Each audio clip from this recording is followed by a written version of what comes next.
orang itu semakin banyak ngomong menunjukkan dia tidak paham. Kalau sudah paham ya diem. Biasanya begitu. Jadi kalau orang sibuk bahas sesuatu, apalagi sambil menyalah-nyalahkan yang lain tentang sesuatu itu, biasanya dia belum paham, belum yakin benar dengan pandangannya. Dog bark at what they don't understand. Jadi anjing itu kan begitu. Kalau ada orang lewat yang dia tidak tahu, dia curiga kan terus dia menggonggong pada apa yang tidak dia paham. Makanya kalian ayo dikurangi menggonggongnya. Ya.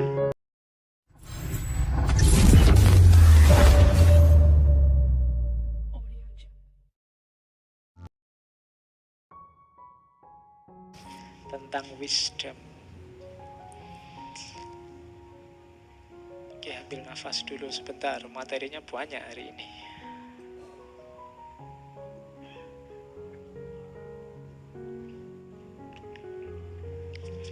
Wisdom, kebijaksanaan. Abundance of knowledge does not teach man to be wise. Jadi, banyaknya pengetahuan tidak akan mengajari orang untuk bijaksana. Nah, ini kritik pada kita yang hanya maunya mengoleksi pengetahuan. Keponya luar biasa, tapi hidupnya tidak jadi lebih baik. Mengoleksi pengetahuan, tapi pengetahuan itu hanya jadi ingatan di kepalanya yang tidak manfaat, tidak mengefek pada kebaikan hidupnya. Jadi banyaknya pengetahuan tidak serta-merta membuat orang jadi bijaksana. Tidak harus kamu kaget kalau ada orang yang apa saja ngerti, ditanya apa saja bisa jawab. Belum. Dia bijaksana kalau apa yang dia ucapkan, apa yang dia sampaikan, apa yang dia tahu melahirkan hikmah, kebijaksanaan dalam kehidupannya. Itu baru disebut orang bijaksana. Kalau hanya tahu saja belum disebut bijaksana. Karena kalau sekedar tahu, anak kecil juga bisa menghafalkan teori-teori, menghafalkan konsep-konsep, kemudian disampaikan ulang. Oke, jadi tidak sekedar tahu. Yang kedua, those who love wisdom must investigate many things. Orang yang cinta kebijaksanaan, berarti para filosof, itu bukan orang yang hanya ikut saja apa yang ada di sekelilingnya, tapi juga investigate. Dia meneliti, dia juga menyelami banyak hal.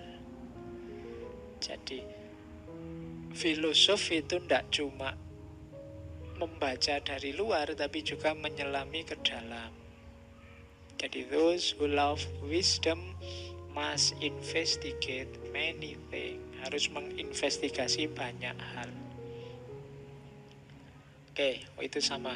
Di bawah juga ada those who love wisdom must investigate many things. Apa yang dilakukan applicant for wisdom do what I have done. Orang yang menjalankan kebijaksanaan pasti melakukan apa yang sudah aku lakukan. Apa yang aku lakukan? Inquire within. Apa yang diinvestigasi pertama-tama? Menginvestigasi diri sendiri.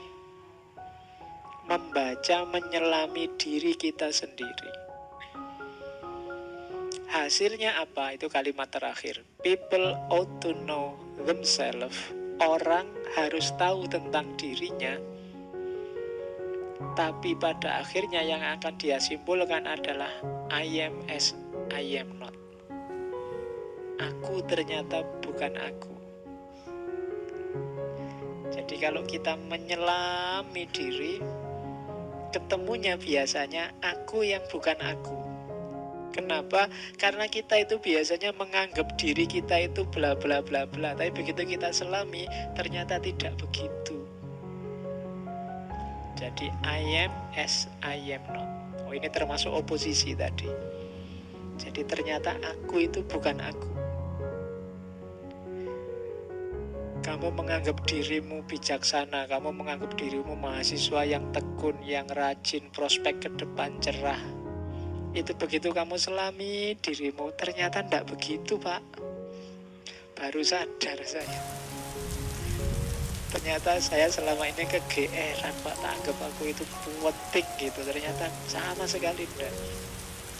Tak anggap teman-teman itu kalau muji-muji saya itu benar-benar muji. Ternyata basa-basi. Tiap ketemu kok bilangnya, wah tambah ganteng aja. Ternyata basa-basi, Pak. Saya baru sadar sekarang. Nah itu I am as I am not. Dari mana kesimpulan itu muncul? Inquire within tadi, kita menelaah ke dalam diri. Dan itulah yang dilakukan seorang filosof yang love wisdom, yang tidak sekedar mengoleksi pengetahuan. Jadi jangan cuma mengoleksi pengetahuan, tapi bacalah. Apa yang dibaca? Dirimu sendiri. Kalau sudah membaca diri, apa yang ditemukan? I am as I am not. Ternyata aku ini bukan aku. Oh, itu maknanya luas sebenarnya. I am as I am not. Kalau masuk ke dunia sufi nanti jadi beda lagi. I am as I am not itu. Jadi ternyata aku ini bukan aku. Aku yang dulu bukan aku yang sekarang. Ya, lagumu kan itu. Terus dilanjutkan tentang kebijaksanaan lagi. Dog bark at what they don't understand. Ini nyindir luar biasa. Anjing itu menggonggong pada apa yang tidak mereka mengerti. Berarti apa? Orang itu semakin banyak ngomong menunjukkan dia tidak paham. Kalau sudah paham ya diem. Biasanya begitu. Jadi kalau orang sibuk bahas sesuatu, apalagi sambil menyalah-nyalahkan yang lain tentang sesuatu itu, biasanya dia belum paham, belum yakin benar dengan pandangannya. Dog bark at what they don't understand. Jadi anjing itu kan begitu. Kalau ada orang lewat yang dia tidak tahu, dia curiga kan terus dia menggonggong pada apa yang tidak dia paham. Makanya kalian ayo dikurangi menggonggongnya. Ya, jadi kenapa? Ya menunjukkan kita belum paham. Jadi jangan terlalu banyak menggonggong. Kita sibuknya pada yang tidak kita pahami. Oke, nasihat yang selanjutnya, it's not too late to seek a newer world. Masih belum terlambat untuk mencari dunia yang baru. Hidup ini hakikatnya perubahan. Kekurangan kita banyak, ya pasti. Ayo kita perbaiki, kita bangun dunia yang baru. Masih belum terlambat. Tidak ada kata terlambat. Kita untuk membangun dunia yang baru. Meskipun pemilu sudah selesai, menteri sudah dipilih, tidak apa-apa. Sudah yang jalan biar jalan, kita bangun dunia yang baru. Dan yang terakhir, kuncinya untuk bisa membangun dunia yang baru apa? Kesadaran. Kenapa kesadaran? Karena other men are unaware of what they do when they are awake, just as they are forgetful of what they do when they are asleep. Banyak orang tidak sadar apa yang mereka lakukan saat sadar, sebagaimana mereka lupa apa yang mereka lakukan saat tidur. Hidup kita ternyata sering tidak sadar. Tidak sadar itu berarti melakukan sesuatu tanpa pertimbangan-pertimbangan yang mana itu tanpa baru disadari. Tapi kalau sudah jelas yang baik mana kan kamu tidak perlu Biasanya ini karena rutinitas, karena tekanan masyarakat sekitar macam-macam yang kita jalan begitu saja. Ini karakter. Tidak reflektif, tanpa ada kesadaran. Maka kalau kita tidak sadar ya kita susah membangun dunia yang baru. Jadi syarat pertama kesadaran. Pengetahuan saja belum cukup, harus ada kesadaran. Dan jangan banyak teriak, belajar saja yang banyak. Kenapa jangan banyak teriak? Karena banyak teriak menunjukkan kita belum paham. Kenapa? Karena silent is healing.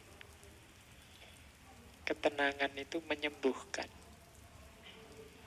Kediaman itu menyembuhkan, healing. Jadi carilah momen-momen silent untuk menyembuhkan jiwa kita. Ambillah waktu sebentar untuk tenang. Hidup kita ini ramenya luar biasa. Kamu sendirian pun kadang-kadang juga rame. Pikiran kita ini macam-macam. Sudah mau tidur, itu di pikiran kita masih ributnya luar biasa. Besok mau apa saja, bangun jam berapa, enaknya berangkat ke kampus pada waktunya, apa ditelatin aja 10-10 menit, apa pokoknya rame terus pikiranmu. Yuk ambil momen untuk silent. Karena silent healing, menyembuhkan jiwamu, menyembuhkan fisikmu. Dalam sehari ambillah ketenangan barang 5-10 menit sudah lumayan. 1/4 jam kalau bisa, setengah jam syukur-syukur. Ada yang ngambil model meditasi, ada yang ngambil model sholat, ada yang monggo lah. Ambil momen untuk silent, biar healing. Nah, ini sarannya Heraklitus. Biar 24 jam hidup kita isinya tidak ribut terus, rame terus. Ada momen-momen, kalau bahasa agama, tafakur, muhasabah, hening. Di banyak budaya, di banyak peradaban, keheningan ini disarankan dengan berbagai bentuk aktivitas. Aktivitas hening. Oke. Oh, ini tadi sama. Much learning does not teach understanding. Kalau ini tadi melanjutkan pengetahuan tadi ya. Banyak belajar tidak berarti membuat orang paham. Banyak yang kayak tadi hanya mengoleksi pengetahuan saja. Jadi urutannya memang belajar, dari belajar terus jadi tahu.